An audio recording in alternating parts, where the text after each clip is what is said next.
5:01, having fun in the hot, hot sun. Why'd I say that? Because I'm 1 minute late. I missed the spot on the dot. Where everybody is. Dylan. Welcome, my man.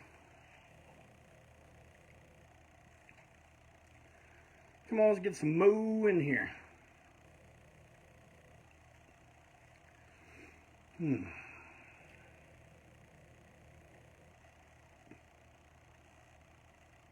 got an interesting show today. In the fact that I took down some notes, and as I sat down, getting ready to think about what I was going to say, I realized, man, I've already talked about this. Okay, so guess where that leaves me? Flying by the seat of my pants. But you know what? I got plenty to tell you about. So if I see a question come up while I'm telling you about all this good stuff, then I can switch gears. Go with that. You might be saying, Jeff Clayton, you seem a little low-key today. I am. I'm tired. It's only Tuesday. I'm wore the fuck out. Oh, yeah.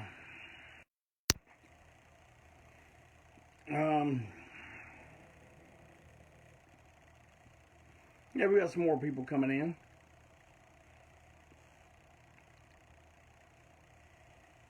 Saw Jason Freeman there.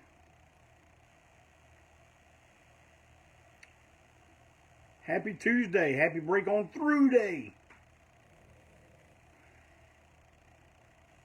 Jim Abney is now watching. And here we got Trusty Nathan Trusty joining us live here on Break On Through.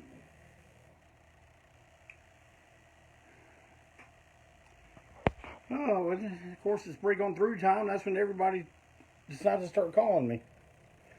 Okay. First things first. Some of you missed it when I had it. There were still other avenues to get it. You could have got it from the label.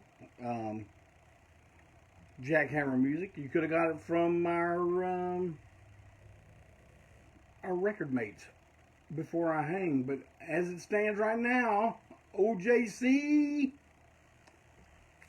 has the 10-inch Guy on a Grape back on sale. It's not on sale on the website. I haven't told the web guy anything about any of the stuff I'm going to show you today. So what's happening is you're going to get the preview, and then I'm going to tell him. Oh boy, okay, but I'm sure he'll appreciate that. Don't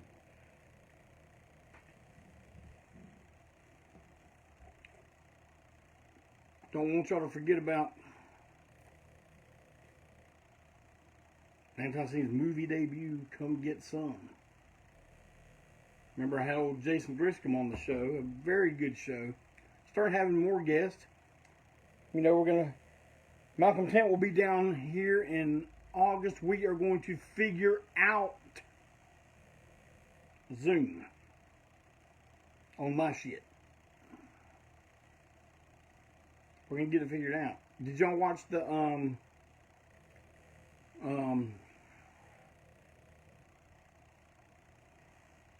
broadcast that Malcolm and Russ did yesterday? Yeah, that was pretty interesting.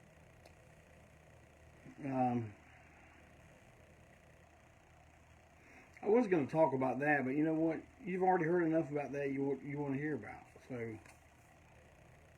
there's new stuff that's going to be added to the website, just like Guyana Grape. It's not there now. But you know what? If you see anything and you're just like, goddamn Jeff Clayton, I can't wait for you to get motivated and get your shit on the website. I need that stuff today. Can you dig it? contact me. We'll work it out. Always a way to work it out. Speaking of Malcolm Tent, me and Malcolm just did a trade. Like, you know, two guys in the same band have their own mail order business. And I got some stuff that has come out on Malcolm. Oh, look at there, look at there. That's working class right there, bud. Yeah. All y'all staying at home, getting old Joe's paycheck he's sending you. Y'all know nothing about this. Y'all sleep all day, stay up all night. But Malcolm has his own record label, and I will have my own record label soon. Long-haired Weirdo Records. Oh yeah. First release is slated for a December release. So everybody just plan right now. Okay, I know what I'm getting everybody for Christmas. I'm getting Long-haired Weirdo Records 001 Scott Savage's Memento Mori 7-inch. That's what I'm gonna do. So you go ahead and save up that bread now. But I got this. I'm going to have this on the website, merchandise. But look at that. Malpractice. Now, some of you are in the know. You know what this is already. But that is Merle and Gigi Allen, one of their early bands. It's not their first, but it's I think it might be the first one that actually did any recordings. And Malcolm has put this out on a wonderful 7-inch. Here's that classic photo. Look at Mr. Merle. And the Jeej himself. Yeah, it's going to be available. It's available now from Malcolm. If you want to wait and get it from me and get some other things, I'll have it too. I'm also going to have this. Probably the possibly could be the most reissued GG record in his entire catalog, with the exception of GG and ANTiSEEN Murder Junkies. This one right here. It's a great record. GG taking a different direction from what he was known for, and knocking it out of the park, in my opinion. Let's see, what else we got here? I know you noticing background changes. I'm still getting it together. I know y'all are probably sitting there going, damn, Jeff Clayton, how long does it take you to get a room together, son? Well, when you got as much shit as I got, and when you have great intentions of doing great things, but somehow get sidetracked, it takes a damn long time. But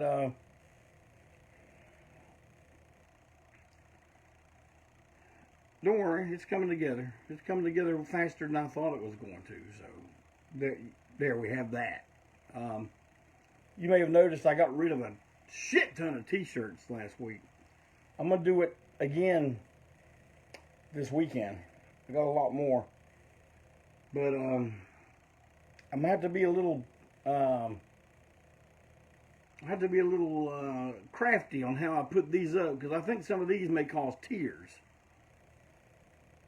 You know, someone's gonna cry on some of these, so I may have to do some under the radar dealings on some of these, because it might be a little rough for the community standards of Facebook. Oh well. We've got to keep community standards. So old JC, you know me, I'm Mr. Community Standard. I'll tell you guys what though. Something I've been listening to a hell of a lot since the other night. I stayed up until 1 a.m. packing up T-shirts. It's a good problem to have, but it was a work night, so not a good idea. But I've been listening to this Bear Family.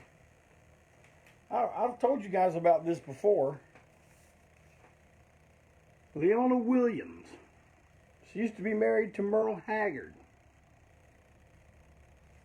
But disc, you don't hear Merle come into the thing until around disc 2. But the stuff she did on her own, without the help of Merle, is simply amazing. All of it is really good. Bear Family is a German label, and they specialize in country, bluegrass, stuff like that. And when they put together a comp, you can go ahead and believe that shite is going to be good. Oh yeah, that's really good stuff. Leona Williams, Bear Family. You can get it on Discogs. You can get it on Amazon. Not very expensive. 3-disc. Wonderful packaging. I looked for her records on LP, and man, they're pretty difficult to find. Even on Discogs, a ton of singles.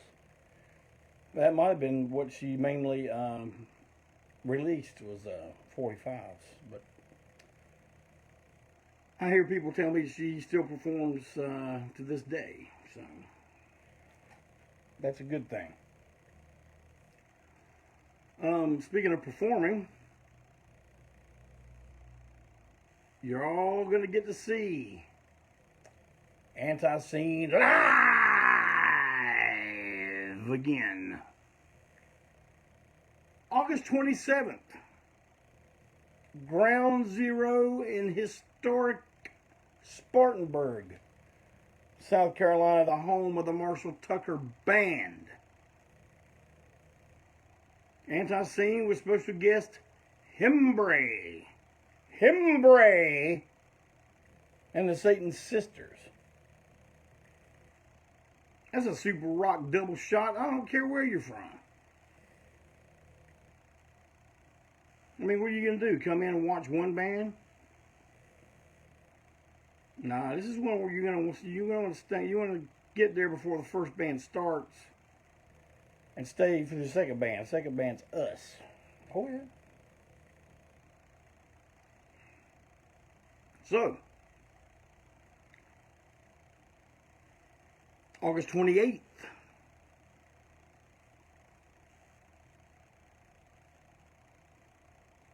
Charlotte, North Carolina. The Tipsy Burro Saloon. And Will, the Tipsy Burro does serve tacos. So, you know, doors are at 9. Get there a little early. Get you something to eat. Get some dinner. Hang out with the boys a while.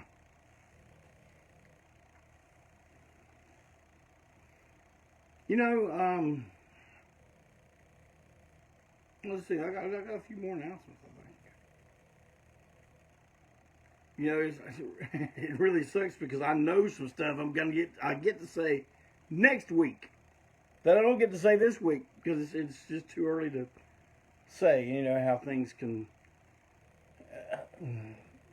jump off the track and roll down the hill according to how you have things planned. Oh God Almighty, I'm fucking beat.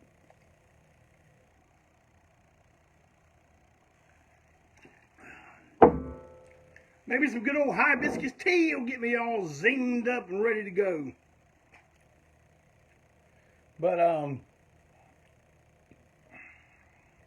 man, I apologize for yawning and shit like that on my fucking podcast. I know I get yelled at by my bandmate, well, mainly Barry, all the time about, you got the camera, everything's backwards. Chirp, chirp, chirp, chirp, chirp, chirp, chirp, chirp, chirp, chirp. You know, it works fine for me. Maybe if y'all start making some break on through contributions, I can get higher production values around here. Until then, we'll just be doing it like this. But hopefully next week. I said I don't want to tell you. I don't want to talk about it because something may happen and not be here, and then I got the egg on my face. So I'm just gonna wait. Next week's show got some good news going on. But you can call this bad news week or no news week. There's really not a whole lot of news. But somebody brought up that they would like to hear the stories of how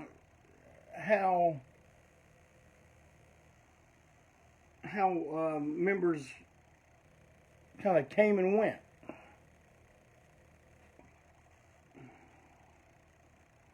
Now, see, I'm not sure how many, how many of you out there are real, or the real, in depth, know everybody that's been in the band. How about we just stick with why some of the more well-known ones are not in the band anymore?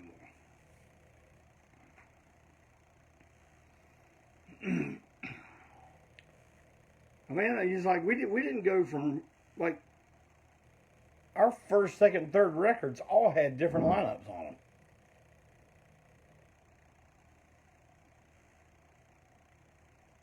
And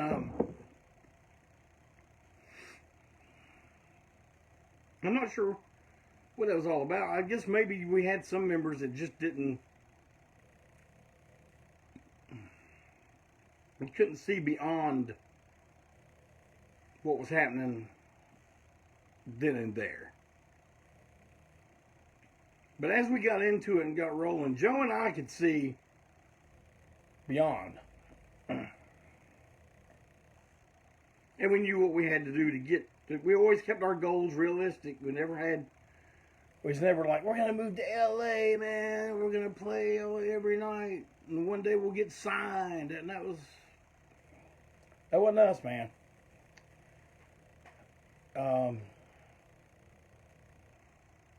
I've said it 100 times, we really thought we'd last tops maybe a year. 38 later, here we is. But the first line, it wasn't even the first lineup, but the first lineup that recorded. See, I consider the ones that recorded to be the historical ones, because there were in between stuff that were kind of like,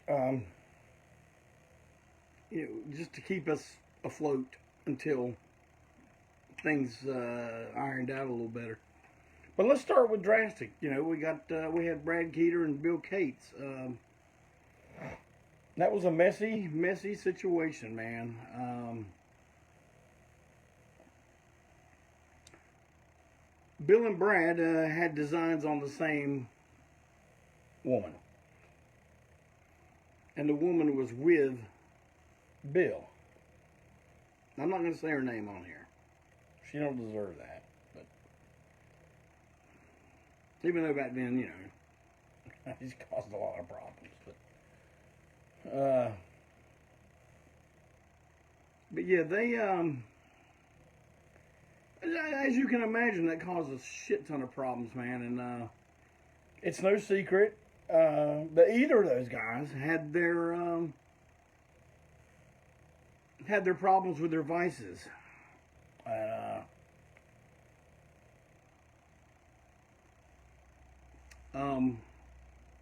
I'm not sure if it was the root cause, but it had things to do with Bill Cates getting in an automobile accident, which took the life of his brother-in-law. And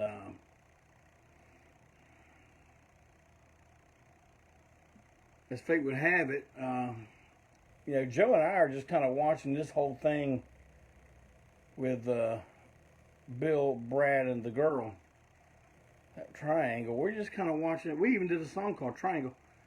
And people thought we were talking about the triangle. Because, you know, ANTiSEEN, when we first started, it was just a bunch of spite toward the scene, which at the time was Raleigh. But, you know, the song, I don't even know. I don't know if it was even all that drastic. I don't think it was. I don't even know what the tune later became. But it was called Triangle, and it says, you know, the chorus was, I get caught in the triangle. I get caught in the triangle.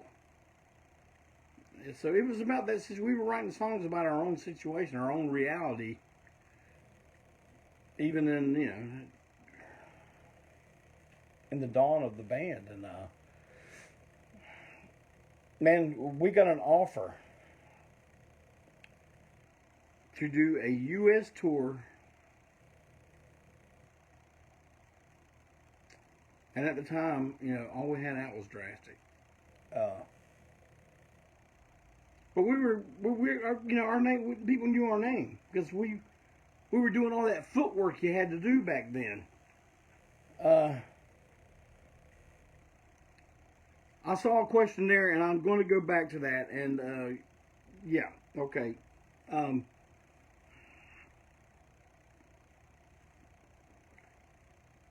But we were offered this tour, but our bass player's in a hospital. He's probably gonna have not be able to leave the state for a little bit, you know, and our drummer is, you know, entangled with the bass player's girlfriend, and we felt like we were being anchored down. Like, the very first opportunity that came our way was a tour with the Exploited. And man, Joe picked up the phone, called Bill at the hospital, and says, "Hey, man, listen, we made a decision. You know, we're gonna keep going, and we're going on without you, because we knew someone had to go to break this triangle. It had to be broken because it was like a Bermuda Triangle. It was dragging shit down." So yeah, Joe did that really cold move. But you know what? It set a standard. It set a precedent that we were a zero tolerance team. We didn't take a whole lot of bullshit. And if we had to take any, it sure didn't last long. Yeah. So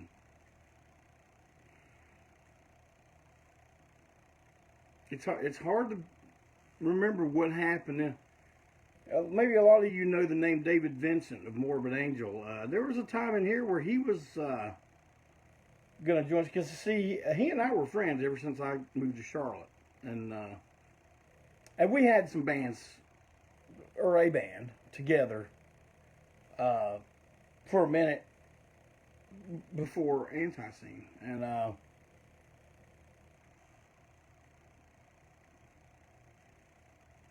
so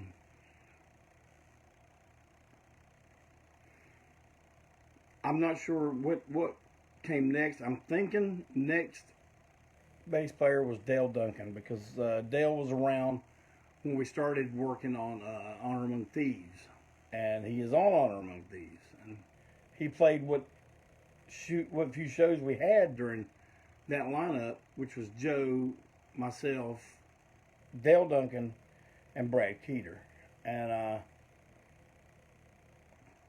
it was during this time we added Dana Ace Davis. And it's the first of 2 times we were ever a 5-piece. So on Honor Among Thieves, we were actually a 5-piece. And man, you talk about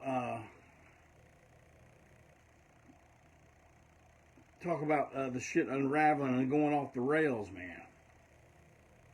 It was bizarre. I mean, we kind of understood that Dale was in on a temporary basis.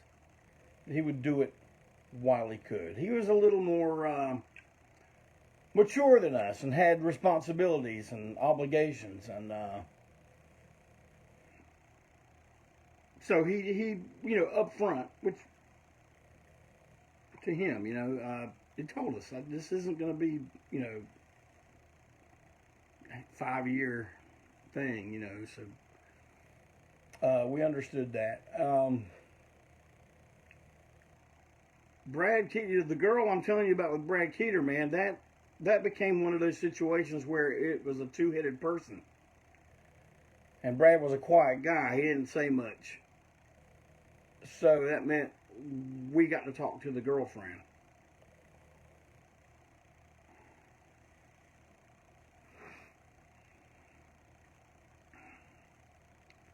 Like his agent.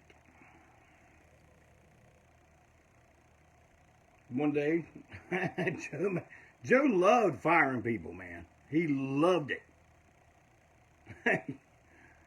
The next few I got, they were all, Joe was the one to see. I mean, it wasn't like we drew straws to see who did it. Joe goes, okay, I'll tell him. He wanted to do it. He liked doing it. So he called Brad one day, and he goes, Brad, actually, maybe I made this phone call. I just know we were together, and I called him and said, Brad, man, we love having you in the band. And we did like having Brad in the band. He was a good band member, but this huge part in his life was dragging him just down and away. And so I think the phrase was, man, we want to have you in the band, but we don't want your girlfriend.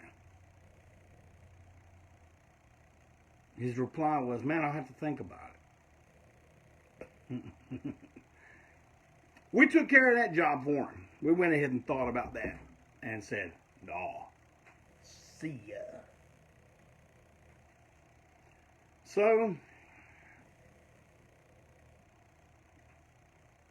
there we are. And that's when Doug Throgmorton came in. Joe and I went to a Jason Scorcher show and saw him down in Rock Hill. Everyone was saying, Doug Throgmorton needs to play with you guys, So we went down and we introduced ourselves, told him what we're about, and he wanted to come and see what it was about. It's like a lot of times you never hear these guys go, okay, yeah, I'm in, or oh yeah, it's great. And they just like, when's practice next week? Sunday, 3 o'clock. All right, I'll see you then. But for a minute, we had Joe and myself. Dale Duncan had gone. Marlon Cherry came in.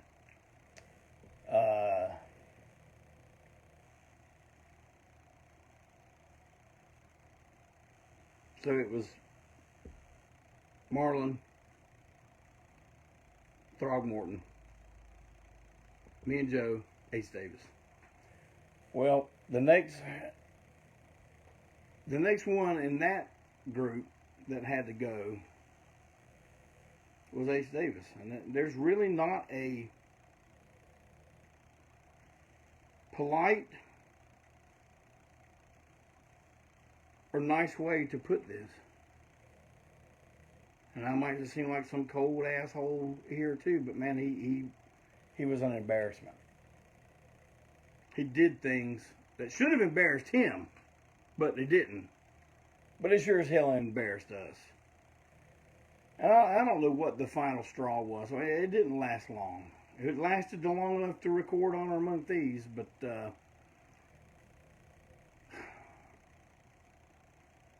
and see, Ace and I were roommates. We had an apartment together, and Joe just came up to the apartment one night, come in. Ace was laying there on the floor looking at his pick book or something, and he collected guitar picks. And Joe just walked in and says, Dana, our band is going to continue on. We're going to keep going and continue. You're not going to be in it, though. And that was,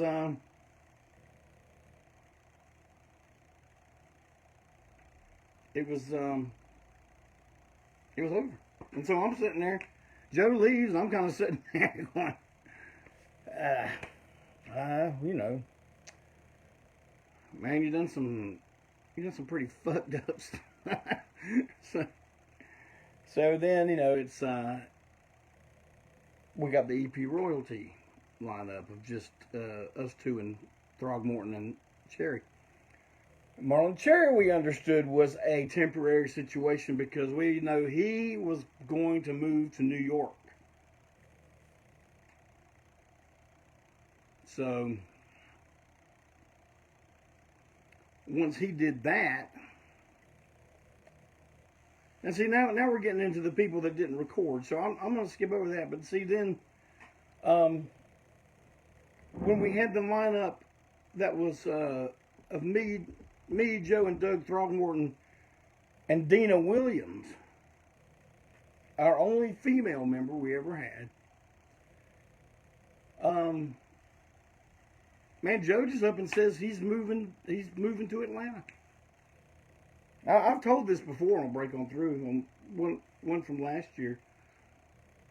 But yeah, he just broke it to me, and it's like, yeah, man, I'm going to be moving, you know. And I was like, yeah, okay.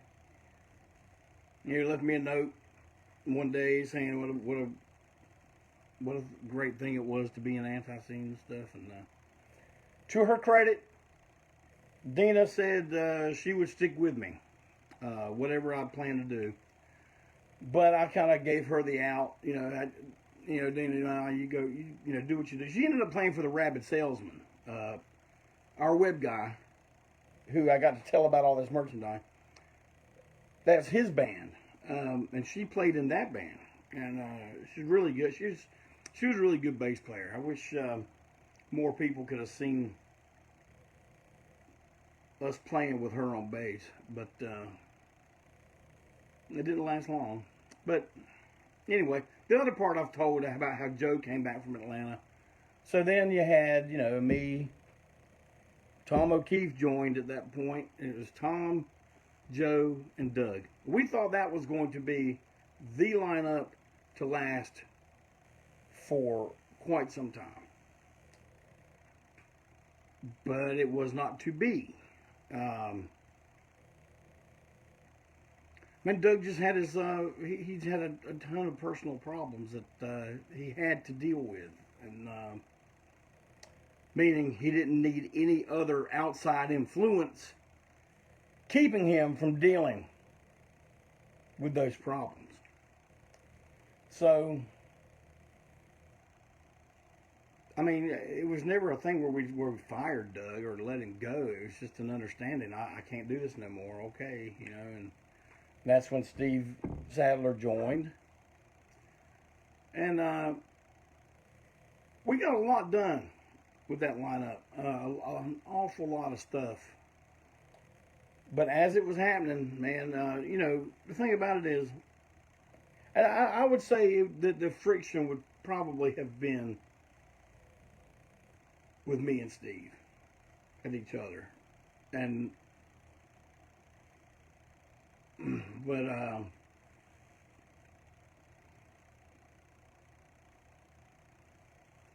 when you realize that you're not the people then that you are now, you understand how, you know, the stuff goes down. Because I was a fucking hothead. I still am. I'm not as bad as I was, but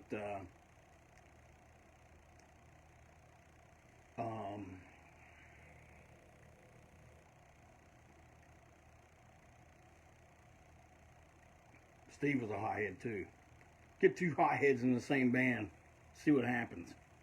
And, you know, eventually it just didn't work anymore. And I'm going to skip up, you know, like to Tom, when Tom left the band. I just kind of think he saw what he wanted to do through my brother. My brother had gotten signed to Atlantic Records with their group Luster. See, Greg, that's how Greg got out of ANTiSEEN. But, you know, Greg came back in a couple times. But, you know, they signed to Atlantic, and I guess Tom was just given an opportunity that he really couldn't pass up. Because they kind of saw him, he saw himself wanting to be more on that managerial end, the road manager and stuff like that, and he took it. And now he's a road manager for Weezer. So it was the right move. Yeah, definitely the right move. But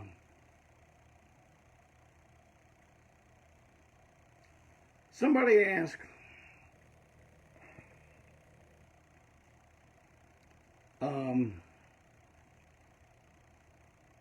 was there any of those in-between people that I wish we had recorded with? Man, to be honest with you, I wish we had done more recording with the New Blood lineup. Because, I mean, the New Blood album is basically just a compilation of the 7 inches we did back then. And I wish we had done more, but Joe was not in any position to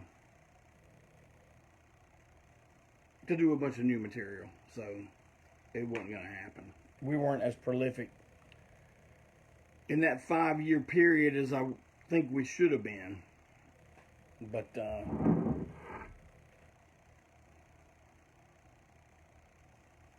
what are you going to do? I mean,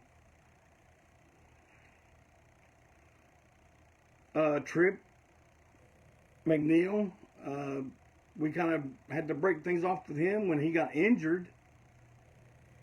You know, tore something in his groin and lower back. Man, he couldn't travel, and that was a health decision. You know, there've been a couple of health decisions for stuff like, you know, people being able to travel and all. But the last one wasn't even a firing, but you know, Gooch had made things so difficult as far as, you know, being able to write songs and record. It's like, you know, this is 2-minute punk rock, and it's taken a hell of a long fucking time to do anything because this guy wanted to complicate things up, and he made things very complicated. And 2 records we did with him, we were getting ready to start work on a 3rd, which is the one we're doing now. And we had a couple little side projects we've done, you know, like the Christmas record and stuff like that. This is the one that we were going to be talking about. And I told Barry and Russ, I said, before we dive into this, I'm going to have a talk with this guy, because we are not going to go through that bullshit that he puts us through every time we go try to make new material. And so that conversation, knowing his hard-headed self, that would have caused him to quit anyway, which is what I was hoping for. But instead, he just pulled the rug out from under us and just left right before the tour with Be Obsessed and I Hate God, like 3 weeks before. No warning. No, you know, facing us, letting us know, you know, he just, bam, gone. Some kind of nut job story about the police think he's a serial killer and all this horse shit, you know, kind of paranoia, dope addict shit. But yeah, I have a have my own theories about all that, which I'll keep to myself and not expound on here. But good riddance. And out of desperation, we got the lineup we have now with Malcolm 10. I mean, believe me, man, having Malcolm in Connecticut is less of a pain in the ass than it was having Gooch down the street. So there we are. And I've probably told that story a few times on here, but I don't know. I really got to think of more aspects of this to discuss with you guys, so I'm not repeating myself so much. I've probably repeated myself a few times on throughout the year, but I've noticed our viewership is coming in and out too. You know, different people, so that's a good thing.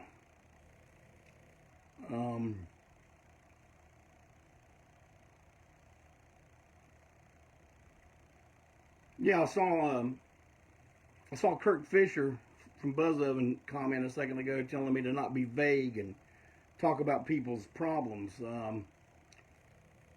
But you know what? They're not the problems you had, so we'll leave it at that, okay? I do this out of respect for people that don't need their shit drug out in front of everyone.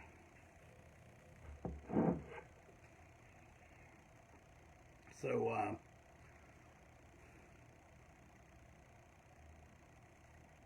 don't know. You got any more questions?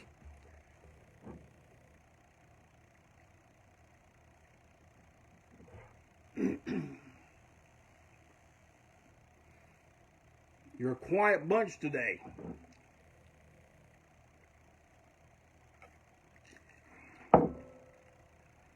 I'll give you a little update on my friend Janice Blythe, the original Ruby. She's healing very nicely from her surgery, and she is driving again. So if you choose to order something from her, you're not gonna be a big long wait for healing. She's driving again, so feel free to order pictures. Send the stuff you want signed from her. She's ready. She needs to raise that money up for that air conditioner. Matter of fact, I'm going to have some very rare items signed by her that I'm going to offer to viewers that would make a donation to her, and then I'll send you these things when you see them. When you see them, I think you'll be pretty impressed with it. So that was one of the things I hope happens next week as scheduled. But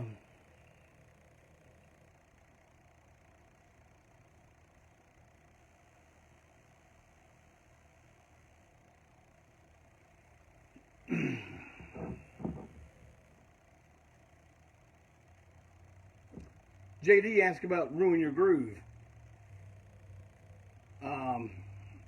James, you were the one to ask about how people got their walking papers, wasn't it? That was you, right? And but anyway, JD,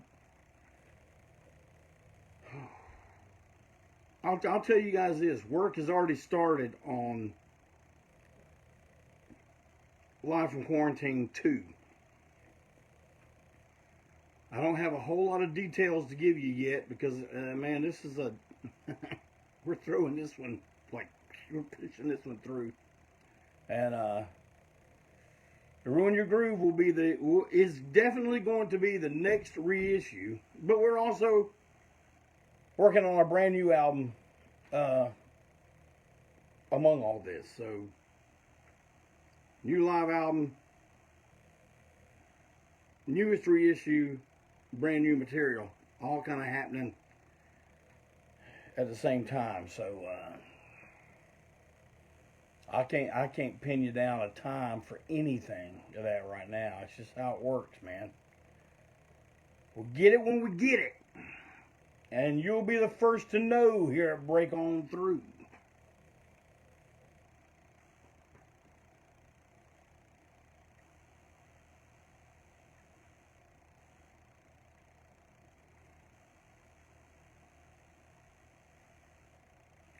Well, there's Lloyd Nickel. I hadn't seen Lloyd Nickel in a long time. How's it going, man? Yes, Dave, that is a better That's a good kind of triangle to be caught up in right there. How much shit you're going to be putting out. Oh, speaking of Dave Prino,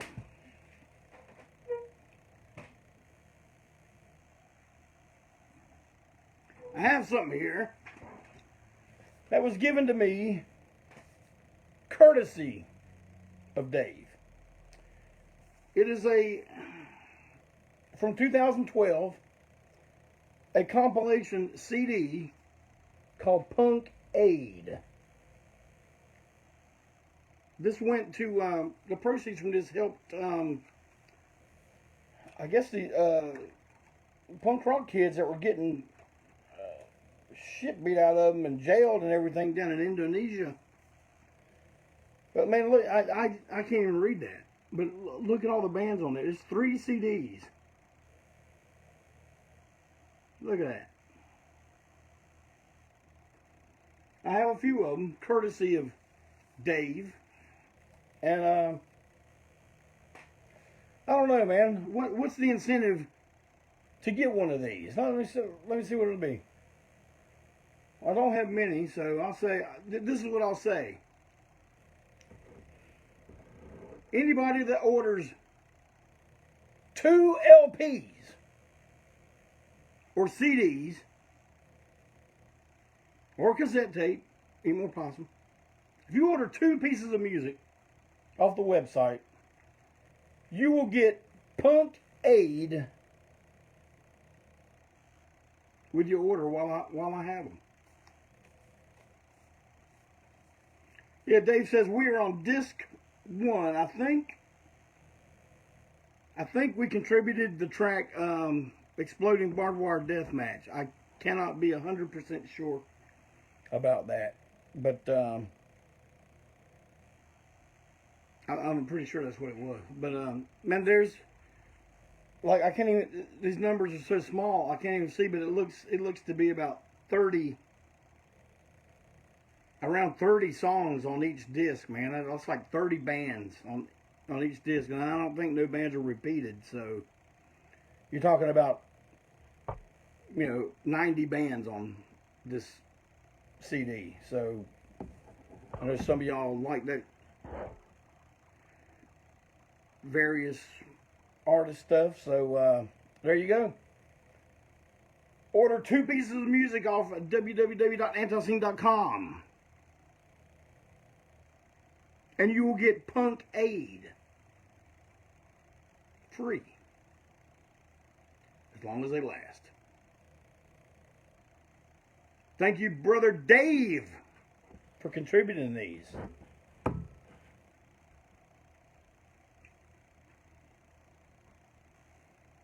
Anything else before we wrap it up?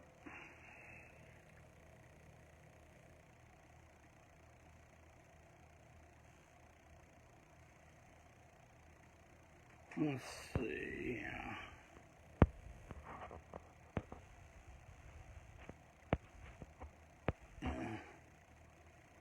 Kurt rambling about something. So,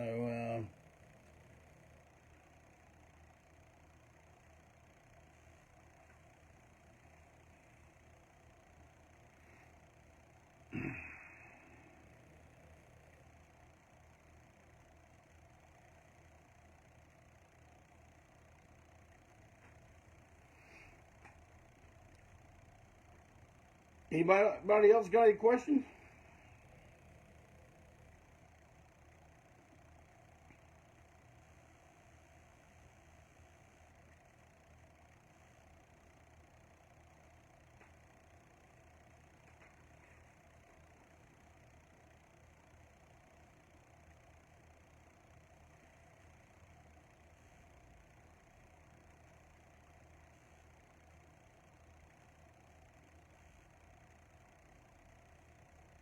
Who is that? The beanie that said that when he gets back to North Carolina? Grandson's doing good, man. He's well. Everybody in the house is well now. Worried about the little fella.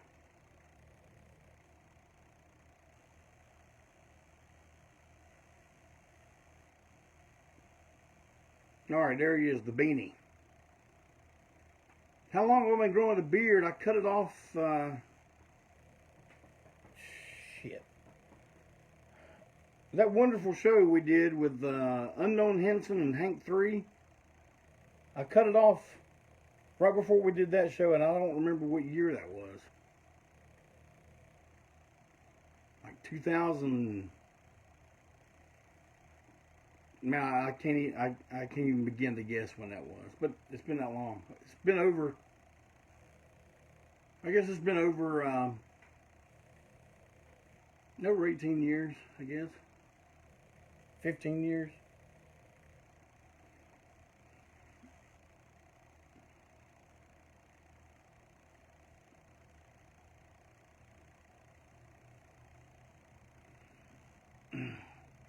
Now I remember. If you haven't, check out the links on the Janice Blythe page to check out her store. The Original Ruby. Go to ANTiSEEN.com. Order 2 pieces of music. Get a Punk Aid triple CD for free. Joe Charles just asked if we're ever going to do another live record. No, we're done with that.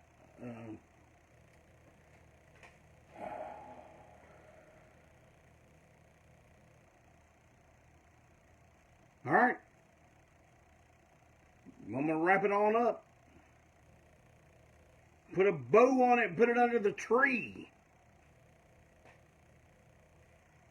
I haven't seen Adina Soggs in here today.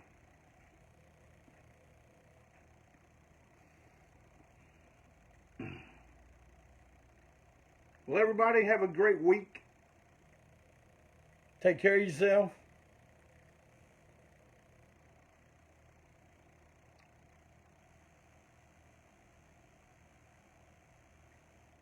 Remember,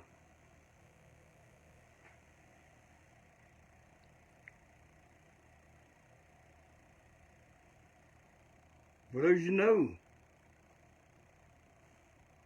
and the things you see,